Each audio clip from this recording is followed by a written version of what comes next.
Welcome to The Explainer. Today, we're unpacking a massive shift in the global economy. I mean, think about it. The rule book for international business, the one we've all been playing by for decades, it's being completely rewritten right now as we speak. You know, for most of our lives, it felt like the world was just getting smaller and more connected, like it was all heading in one direction. But that straight line has hit some serious roadblocks, and it's forcing us to ask a pretty radical question. Okay, let's dive into this. And look, this isn't just about a few bumpy quarters in the market. We are talking about a fundamental rewiring of how countries and companies trade, how they innovate, and how they compete on the world stage. It's a whole new ballgame. So, what's behind this seismic shift? Well, it's not just one thing. It's more like a rapid-fire succession of crises that have really tested the limits of our interconnected world. It all kicked into high gear back in 2020, right? The COVID-19 pandemic just shattered supply chains across the globe. And before we could even catch our breath, that was followed by major geopolitical conflicts, like the war in Ukraine, plus all this persistent instability in debt and energy markets. It's just been one shock after another. Now, these disruptions aren't just abstract headlines in the news. They've had a direct, measurable impact on how stuff actually moves around the planet. And when you look at the data, it tells a really interesting story. I mean, just look at the sheer roller coaster ride global trade has been on. After this huge post-pandemic recovery, peaking at over $25 trillion in 2022, the value of goods exports then drops by 5% in 2023. That kind of volatility, well, it makes long-term planning incredibly difficult for just about everyone. But here's where the story gets really fascinating. While the trade in physical things is kind of sputtering, the digital economy is absolutely booming. Trade in services you can deliver online, things like consulting, streaming, cloud computing, that now makes up over half of all services exports. It's a completely different growth story happening at the same time.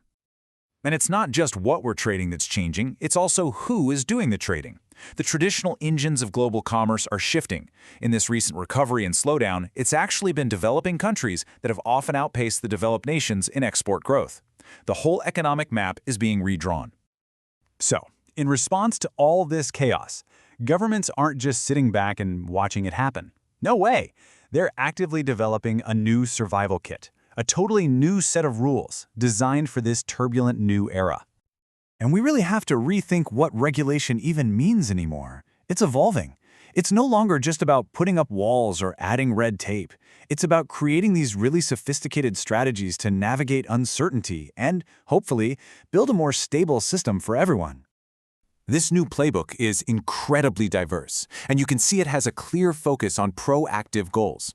We're moving way beyond old-school ideas like simply harmonizing customs, just getting countries to align their import and export paperwork. Now we're tackling today's biggest challenges head-on, like using digital regulation to really accelerate e-commerce and integrating environmental standards to build a truly green economy. Okay, so let's zoom in on the two biggest game changers from this new playbook.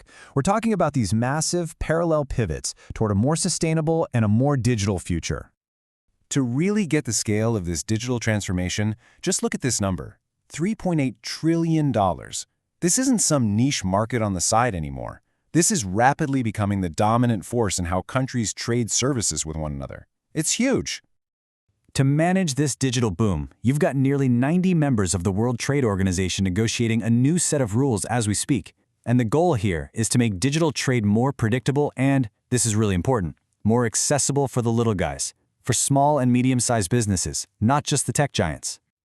Now, on the green front, governments are using some powerful new tools. In major European economies, for instance, environmental tax payments are steadily climbing. And this isn't just about punishment. It's a smart fiscal strategy to steer investment away from pollution and directly towards clean technologies. This quote right here really sums up the entire philosophy. The new approach isn't about blocking change or trying to turn back the clock. It's about using smart regulation to harness these incredible forces of digitalization and sustainability and point them in a more productive, more stable direction. So where does all this leave us? What does the future of international business actually look like in this brand new world? If there is one single thing to take away from all this, it's this. The very goal of globalization is changing.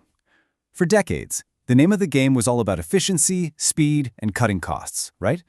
Well now, The new premium is on stability, on adaptability, and on the ability to withstand the next global shock.